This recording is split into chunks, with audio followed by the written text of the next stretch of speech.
Bien, en esta clase vamos a abordar primeramente el tema del convenio davídico. Vamos a ver qué es eso, qué es el convenio davídico, y con qué se come y con qué lo podemos acompañar. Muy bien, vamos a Primera de Samuel, capítulo 2, versículo 35,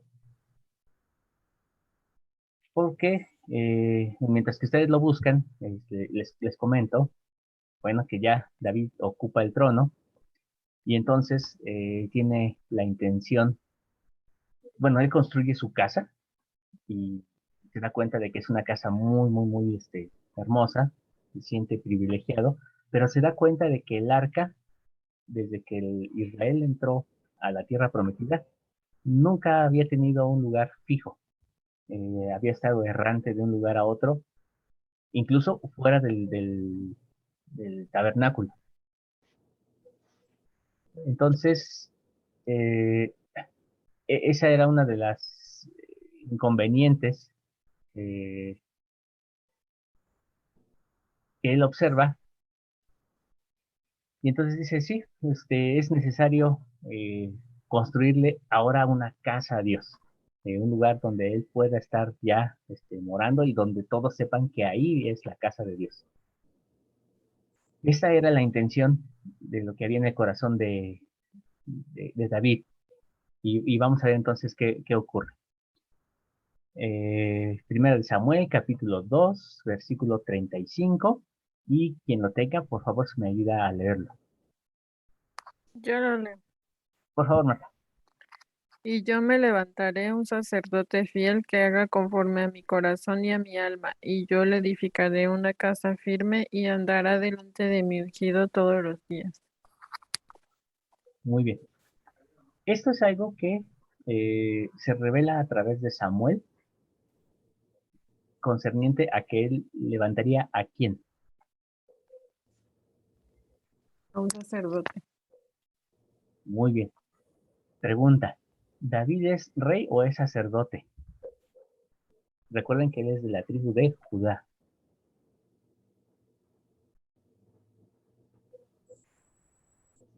Fue ungido rey por voluntad de Dios. Ujú.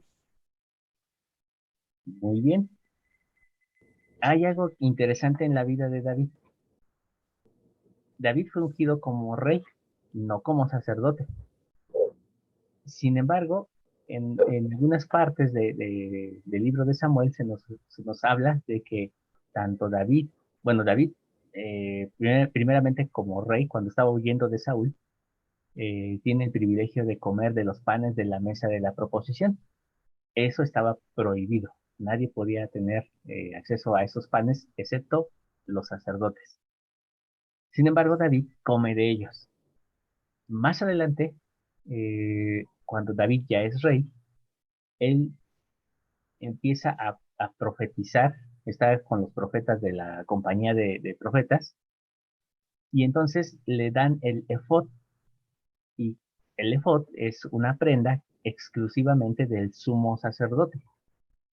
Y entonces él, llevando puesto el efod, empieza a profetizar, es decir, a dar testimonio.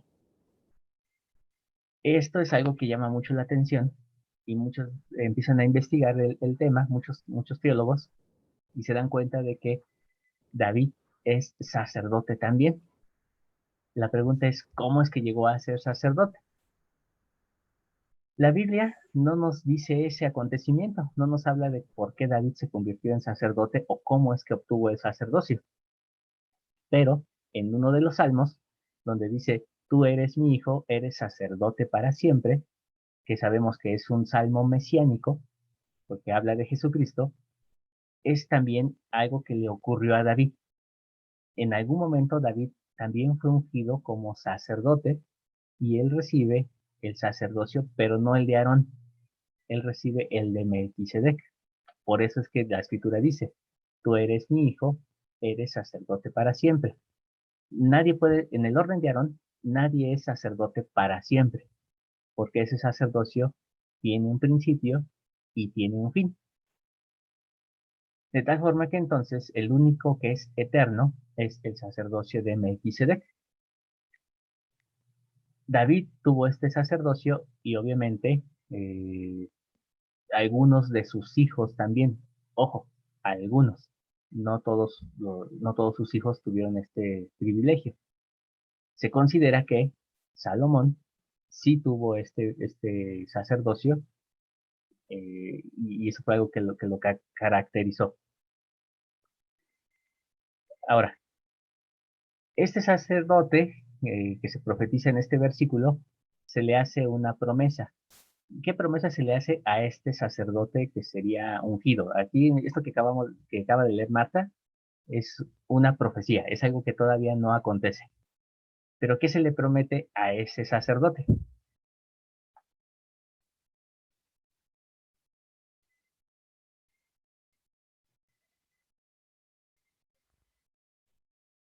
Es Primera de Samuel 2:35. Edifi- edificarle una casa Ajá. ¿Y qué más? y que andará delante de su ungido. Muy bien. Ahora, aquí se debe de entender casa no como habitación, sino casa como dinastía, como un linaje.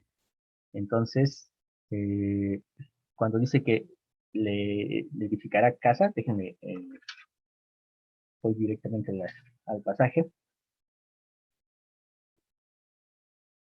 Dice, me levantaré un sacerdote fiel que haga conforme a mi corazón y a mi alma, y yo le edificaré una casa firme, es decir, un linaje firme, que no será movido, y andará delante de mí ungido todos los días.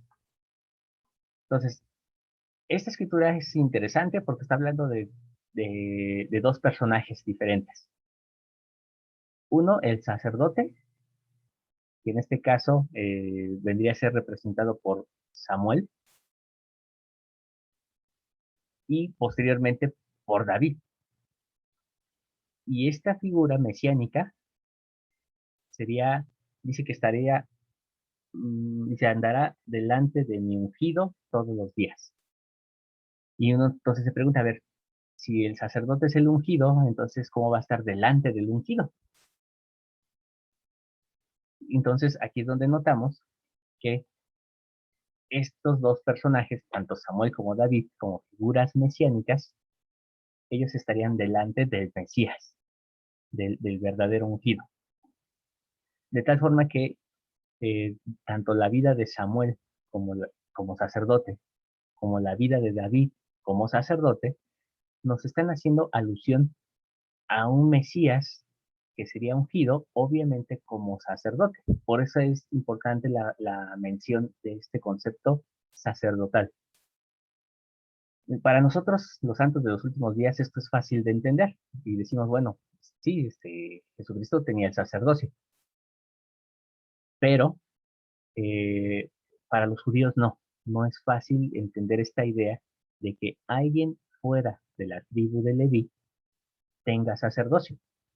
En los judíos, de hecho, se cree que los profetas no tenían sacerdocio, tenían un don profético, pero no sacerdocio. Entonces, cuando hablamos de que el Mesías tiene sacerdocio, para ellos les choca un poco la idea.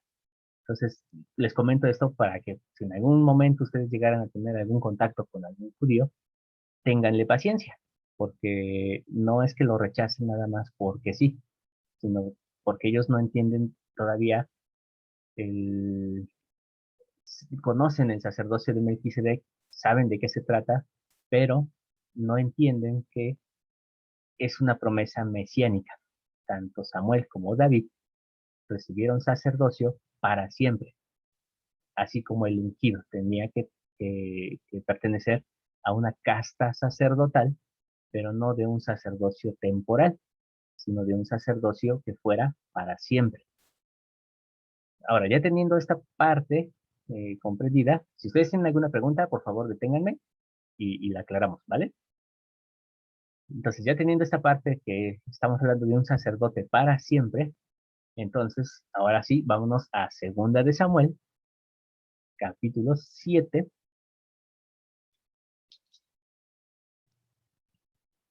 y vamos a leer los versículos del 8 al 17.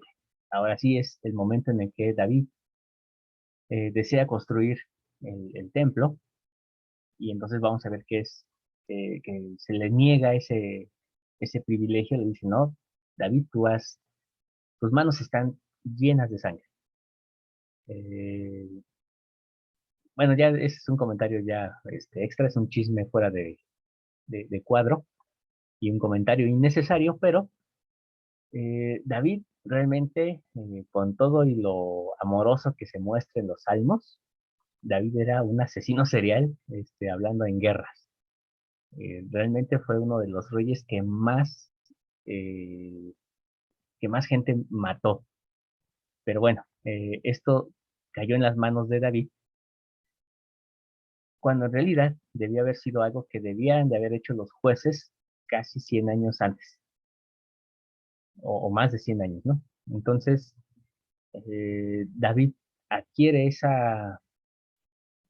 vamos a decirlo así, esa imagen, pero notemos algo, que dentro de todos estos asesinatos de guerra que hubo, aún así, los filisteos, los amonitas y bueno, los pueblos vecinos querían a David.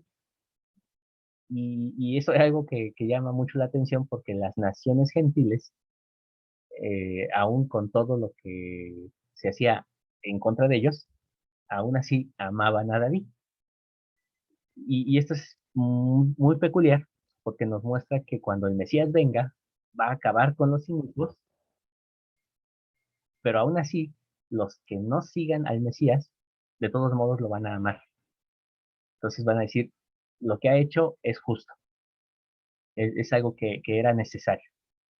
Y bueno, ahí vemos una sombra profética del Mesías. Ahora sí, segunda de Samuel, capítulo 7, versículos del 8 al 17. Por favor, ¿quién me ayuda a leerlo?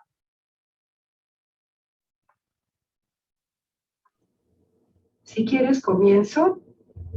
Por favor. Ahora pues dirás así a mi siervo David: así ha dicho Jehová de los ejércitos: yo te tomé del redil de detrás de las ovejas, para que fueses príncipe sobre mi pueblo, sobre Israel. Y he estado contigo en todo cuanto has andado, y delante de ti he talado a todos tus enemigos, y te he dado nombre grande, como el nombre de los grandes que hay en la tierra. Además, yo fijaré un lugar para mi pueblo Israel, y yo lo plantaré para que habite en su propio lugar, y nunca más sea removido, ni los inicuos lo aflijan más como antes, desde el día en que puse jueces sobre mi pueblo Israel, y yo te daré descanso de todos tus enemigos. Asimismo, Jehová te hace saber que él te hará casa. Hasta ahí. Gracias, hermana. Ok. Muy bien. ¿Qué es un convenio? Antes de pasar al análisis de la escritura, ¿qué es un convenio? ¿Cómo lo ven ustedes? Como un acuerdo entre dos partes. Perfecto, muy bien. Es un acuerdo. Y en un acuerdo siempre hay alguien que pone las reglas. Es decir, no puede ser un acuerdo en el que yo voy a hacer un acuerdo a mi favor, sino que yo puedo hacer un acuerdo si las cartas están hacia mi favor. Entonces yo puedo poner las reglas, pero con el objetivo de beneficiar al otro. En este caso, pues estamos hablando de un convenio con el Eterno. Y entonces, ¿quién es el que pone las reglas? Pues el Eterno. Él es el que hace las reglas, y ya que están puestas esas reglas, entonces le hace la promesa. Las reglas, pues ya sabemos cuáles son, que es precisamente la obediencia a todos los mandamientos, de acuerdo a lo que está escrito en las escrituras. Es la fidelidad, el amor genuino hacia el reino de Dios. Y entonces viene las promesas que se declaran aquí a David. Por eso es que se llama convenio davídico, porque son promesas que se le hacen a David. ¿Cuál es la importancia de estas promesas? Que no son promesas temporales, al igual que con Abraham, con Adán, con Moisés, con Noé, Enoc, se establecieron pactos, se hicieron convenios. Así también con David se hace un convenio. Y los convenios que Dios hace no los hace de forma temporal, los hace por la eternidad. Entonces, eh, teniendo en cuenta esto, ahora sí dice en, en, en la escritura, y bueno, vamos a empezar primeramente en el versículo 8, donde le dice, yo te tomé del redil, de detrás de las ovejas. ¿Recuerdan a qué se dedicaba David antes Era, de ser rey? Perdón. era pastor, Era sí. pastor. Muy bien, era pastor. ¿Y el pastor está delante o detrás de las ovejas? Detrás. Detrás. Mm, más o menos. Ok, Pues sí, porque las va cuidando, ¿no? O sea, ajá. tiene que verlas, por eso pienso que va en la retaguardia. Cuando, cuando el, cuando el rebaño se mueve, el pastor pasa al frente y las ovejas lo siguen. Cuando se queda quieto en un lugar para que las ovejas, pues coman, entonces el pastor se queda atrás. Esto es algo interesante de la labor de profeta, perdón, de la labor de un pastor que nosotros debemos de aprender para nuestra vida como líderes en nuestros hogares, en donde quiera que vayamos. Entonces, si queremos que las ovejas se muevan, tenemos que ir al frente. Si queremos que las ovejas se queden quietas, nos pasamos a la parte de atrás. Sin embargo, aquí hay algo interesante, porque es una palabra profética. David es el, el primer personaje de las escrituras que habla del pueblo como ovejas. Es el primer personaje. Antes de David, puede haber por ahí alguna alusión a que el pueblo son como ovejas, pero en realidad el concepto del pueblo como ovejas surge en David.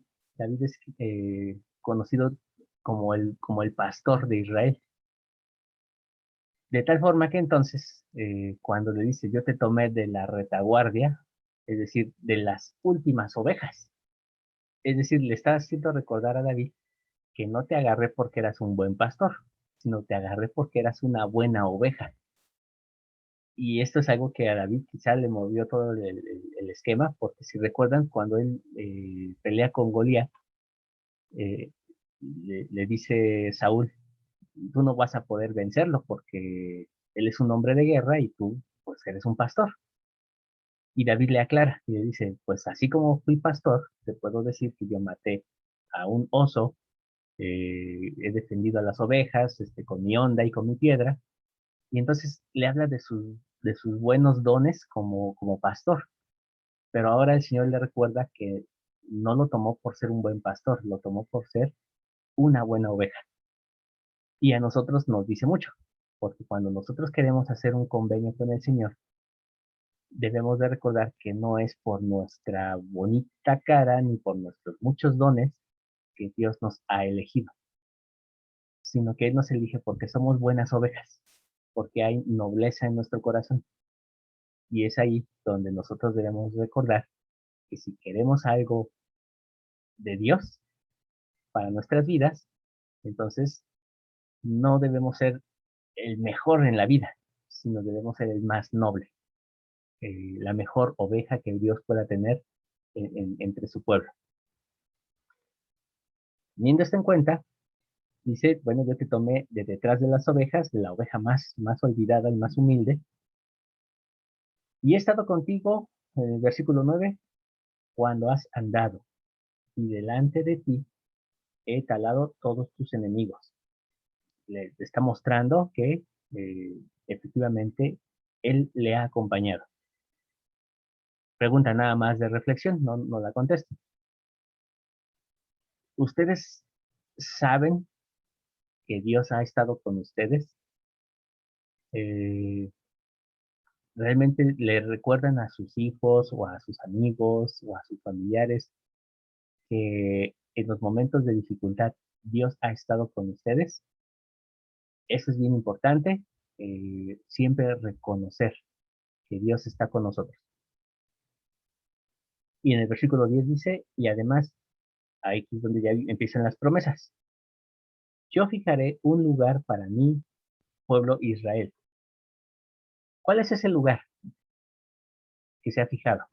Así como el lugar donde es reconocido como el lugar de Israel.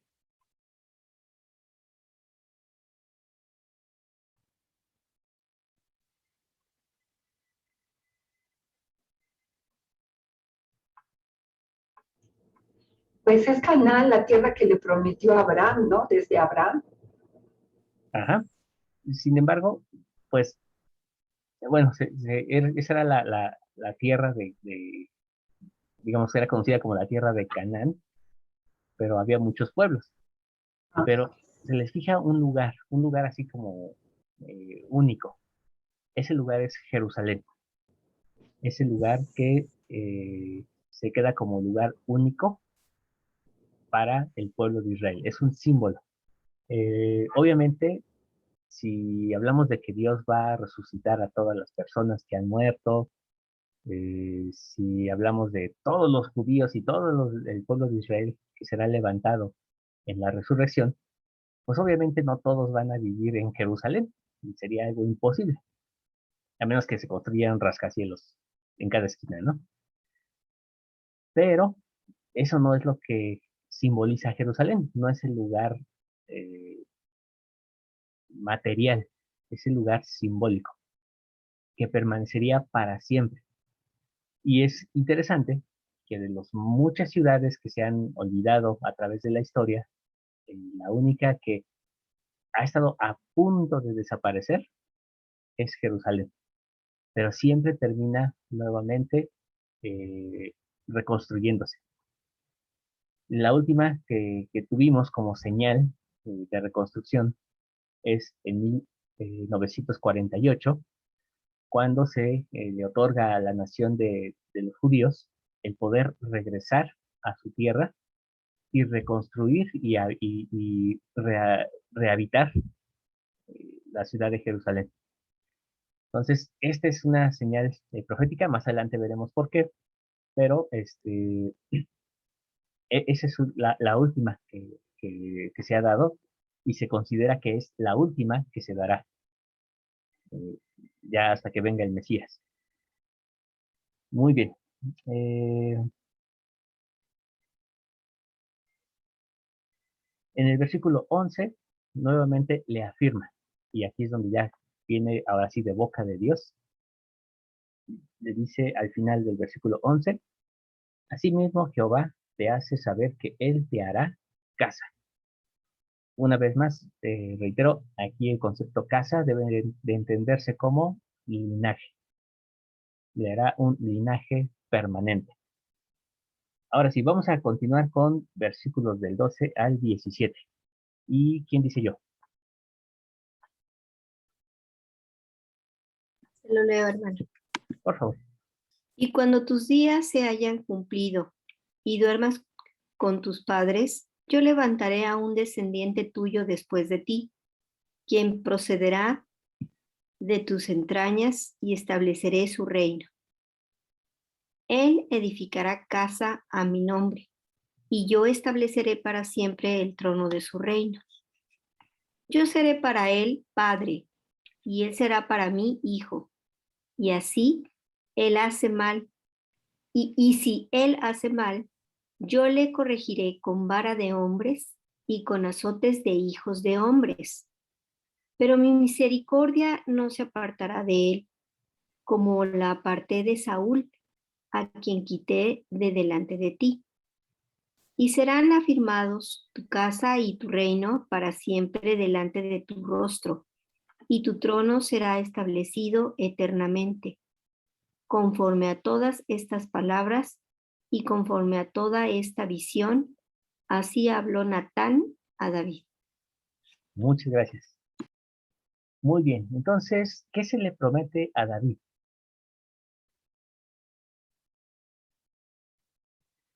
Hay dos promesas, bueno, en realidad son tres, pero dos de ellas son casi inmediatas, Primero un descendiente, ¿no? Se le promete. ¿correcto?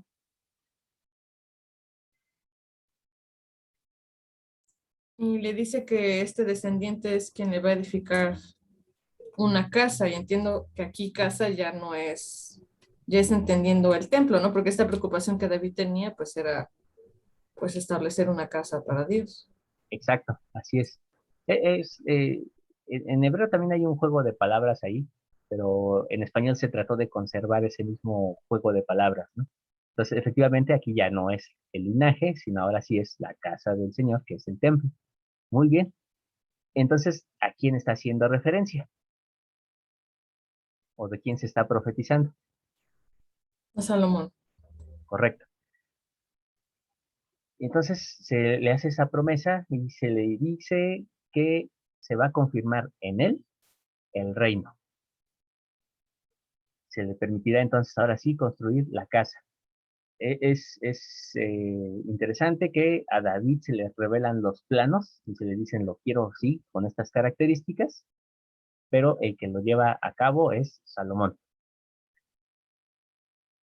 Pero se le hacen promesas también que no son inmediatas, promesas que son eternas. ¿Cuáles son esas promesas eternas que se le hacen?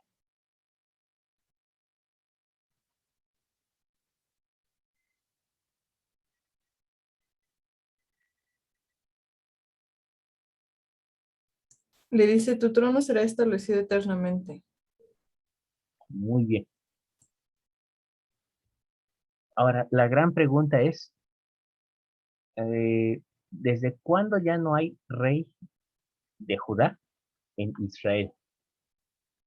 Y bueno, ahorita a lo mejor los agarré un poquito en curva, es una pregunta histórica, pero eh, técnicamente desde que Nabucodonosor rompe la cadena, cuando ellos regresan de Babilonia, intentan poner la dinastía de David a través de Zorobabel, pero empieza a haber una corrupción en el reino y entonces quienes empiezan a usurpar el trono es la tribu de Leví.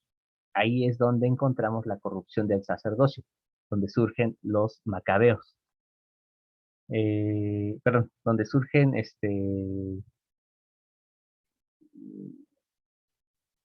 se me fue el nombre de cómo eran los conocidos los sacerdotes, los saduceos, perdón, eh, donde surgen los saduceos, pero ya no eran simplemente sacerdotes del templo, sino se habían corrompido en un partido político. Entonces ahora era el partido político de los saduceos. Y los saduceos establecen un reinado corrupto, es decir, que no es de la casa de David, sino que ya es de otras tribus, principalmente la tribu de Leví, y posteriormente cuando son sometidos por Roma, se pone a Herodes como rey, y Herodes era un rey que no era judío, Herodes era edomita. ¿Y qué pasa? Que Herodes, para ganarse la gracia de los judíos, entonces se casa con una mujer judía para hacerse judío, pero pues él era definitivamente de sangre edomita. Solamente se los comento así para que después ustedes lo analicen, pero Edom es un pueblo que desciende de Esaú, hermano de Jacob. Entonces prácticamente Roma le estaba diciendo, bueno, no les voy a poner un judío, pero les voy a poner a alguien que es pariente suyo. Y entonces pone a un edomita. Pero técnicamente desde ahí, desde Nabucodonosor, es cuando se rompe esa cadena del linaje de David. Y entonces, desde aquella época, se está esperando que el Mesías restaure el tabernáculo de David, es decir, su casa. Ese linaje, y entonces nuevamente vuelva la gloria del pueblo de Israel a través del Mesías. Porque se sabe que el Mesías tiene que ser del linaje de David, ya que en esta promesa se le muestra que a través de su descendencia, su linaje sería confirmado para siempre. Entonces, ¿cuál es el convenio davídico aquí? Que David tendría un reino eterno, para siempre, a través de su linaje. Este linaje se pierde y es cuando entonces se entiende que esa permanencia de su reino sería a través del Mesías. Los judíos entienden esta profecía muy bien. Saben que el Mesías, cuando venga, él vendrá como un Mesías reinante, será un rey de Israel, pero se olvidan de la otra parte que mencionamos al principio, que ese personaje tendría que ser sacerdote. Y ahí es donde encontramos la dualidad del Mesías, un Mesías sacerdote y un Mesías reinante. El Mesías sacerdote sería conocido como el Mesías ben Yosef. ¿Qué significa esto de ser Mesías ben Yosef? Yosef significa hijo de José, eh, y entonces uno dice, bueno, a ver, ¿qué es eso del Mesías ben Yosef? Se refiere a un Mesías sacerdote, a un Mesías que tiene la bendición que tuvo José, el hijo de Jacob, que fue vendido a Egipto, que estando en una posición de privilegio, él es llevado y escondido a una tierra desconocida. Y en ese lugar se le da un nombre nuevo, se le da eh, anillos, se le da el privilegio de ser el segundo después de Faraón. ¿Y qué pasa? Que a través de él llega la salvación a su familia, a los hijos de Israel. Ojo, porque todo esto a veces lo vemos como cosas aisladas, pero en realidad son cadenas proféticas. ¿Qué pasa aquí? Que eh, José es una sombra profética del Mesías como sacerdote, es decir, que él va a interceder por el pueblo para su salvación. ¿Qué fue lo que hizo José? José fue vendido a Egipto, ya estando en Egipto, adquiere un nombre nuevo, un nombre totalmente desconocido, y es cuando entonces se convierte en el segundo después de Faraón. Lo mismo le pasó al Mesías. El Mesías que hoy entre los gentiles es llamado Jesucristo, ese no es un nombre, no es un nombre real. El nombre de real es Yeshua, ese es su verdadero nombre. Y no es un Cristo, es un ungido, es un Mesías. Entonces es Yeshua HaMashiach. Sin embargo, Egipto, es decir, el mundo, lo conoce con otro nombre, como Jesucristo, como el segundo después de Dios. Entonces, solamente encima de Jesucristo está Dios. Solamente encima de José está Faraón. Y Faraón es Dios en aquella cultura.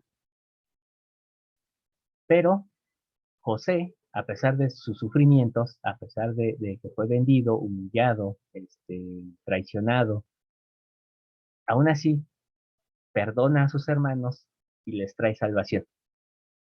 De la misma manera, el Mesías traería salvación al pueblo, a pesar de sus sufrimientos. Por eso también se le conoce como el Mesías sufriente. Pero el Mesías que se le promete a David, en esta ocasión, es un Mesías reinante. Entonces, ¿qué pasa? Que muchos judíos dicen que hay dos Mesías, uno que viene a sufrir y otro que viene a reinar. El primero le prepara la vía al segundo. Otros judíos dicen, no, el Mesías sufriente no existe, eso no es real, solamente hay un Mesías reinante porque así se le prometió a David. Nosotros sabemos que es una secuencia referente a la misma persona, solo que en dos partes.